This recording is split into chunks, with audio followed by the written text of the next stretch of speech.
12. Good Morning San Antonio starts right now. Right now at 6, a community college targeted by a gunman. We are following the overnight developments on that deadly shooting rampage. We are live in Oregon. Let's take a look at satellite this morning. Hurricane Joaquin battering the Bahamas today. Meteorologist Mike Osterhage keeping an eye on that Category 4 storm.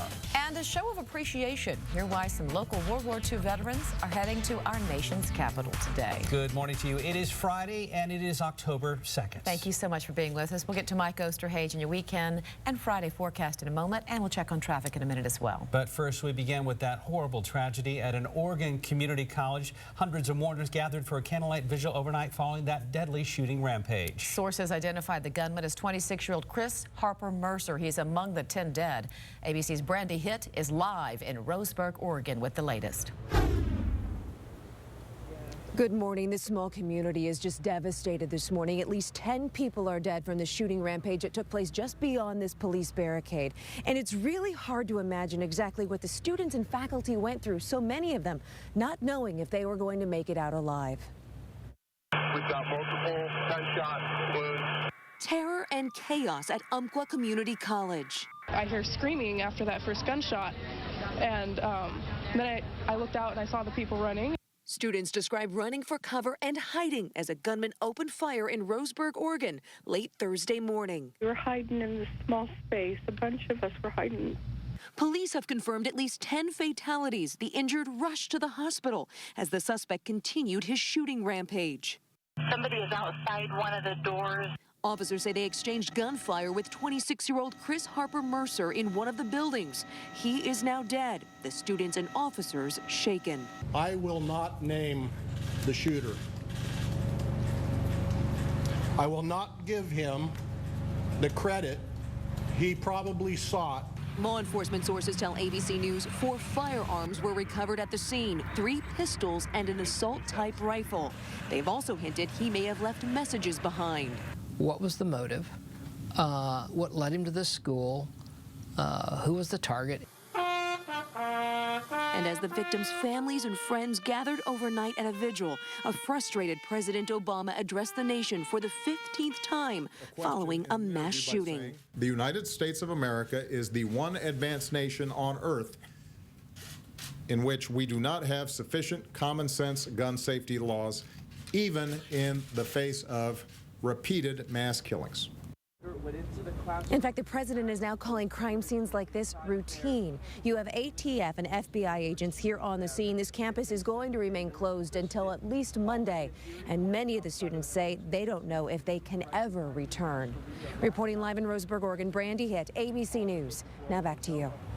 Randy, thank you very much for that live report. Look for the latest throughout the morning right here on KSAT. Of course, coming up today on GMA at 7 o'clock. Such a tragedy. Back here looking at our forecast for the weekend, Mike Osterhage says finally it's going to feel a little more like fall. Yeah, it's going to feel like what it is supposed to feel like for the first weekend of October. Beautiful view outside out there at the airport, and we have clear skies. The nice thing is now temperatures are still on the warmer side, much warmer than where they should be, but this is basically because of the fact we got up to 96 degrees yesterday, so you haven't had a chance to really cool down to a normal reading as of yet. 72 in town, 70 in New Braunfels, 65 in Kerrville, but these numbers are really dropping down. We have dew point temperatures, the actual measure moisture in the atmosphere, down to 55 now here in town. 55 also in Fredericksburg. Really dry air, and it's going to continue to dry out. The humidity is going to continue to drop down throughout the day, so it's going to be a really comfortable day. Lots of sunshine out there. I'm still thinking we're going to make it down to around 67 degrees as we bottom out, and then we'll start to warm up from there. And we're going to warm up to a normal high temperature. Well, normal is 86. We'll be up to 87 degrees, plenty of sunshine. Great football weather tonight and a fantastic weekend. Details on that coming up in a couple of minutes. Time saver traffic right now. Here's Detective Robert Garth. Thanks, Mike. Freeways look great this morning. We had some overnight construction that was taking place along the downtown area. That is out of the way. We'll get to see that there are some barrels still out, but it looks like some of the new lanes along 35 is where they've put them in there. So they're not actually on the main lanes of 35. It's not really causing a slowdown. One accident working right now, and it's not on any of the freeways. It is near the Toyota plant, so if you're going to be heading towards work there, if you work in that area, be aware of some activity going on at Applewhite and Lone Star Pass. It's a rollover accident, but officers have been working it for a few minutes now, and it looks like the vehicle will be towed here shortly. This is the barrels that I'm talking about. These are the kind of the new restriped lanes along 35 in the northbound lanes. The barrels are out of the way, but looks like things look pretty good there in the northbound and southbound lanes. Be aware, though, because of the new striping, we're seeing some slowdowns closer to rush hour in the inbound lanes of I-10 when that traffic hits that northbound lanes of 35. We're seeing some big tie-ups there because of that new restriping. So if you're going to be traveling downtown later on, be aware of that. I-10 and Havener looking pretty good. That overnight construction in the outbound lanes of I-10 is out of the way. Leslie? All right, thank you so much, Detective. Another arrest has been made in a deadly kidnapping on San Antonio's south side. Police have charged Eric Ortega with capital murder. He is the sixth person arrested. This is an older photo of Ortega from a previous arrest. Now, Ortega was wanted in connection with the death of Angel Salazar, who was found dead in an apartment last month. According to an arrest affidavit, Ortega hired 5 men, promised to pay them $20,000 for Salazar's kidnapping and murder. Salazar was abducted from his home in the 400 block of Drexel Avenue on August 18th. He was taken to a vacant apartment on the city's south side where he was tortured and killed. It is official. William McManus will once again be the Alamo City's top cop. Yesterday, city council members unanimously approved his appointment as police chief. McManus returns to duty to the department after retiring less than a year ago to join CPS. His first day back officially will be on Monday. He'll be making $212,000 a year. Members of this country's greatest generation, veterans of World War II, are getting a chance to see how much their efforts are appreciated. Thanks to a local group, more than a dozen vets are traveling to Washington, D.C. to visit the memorial in their honor.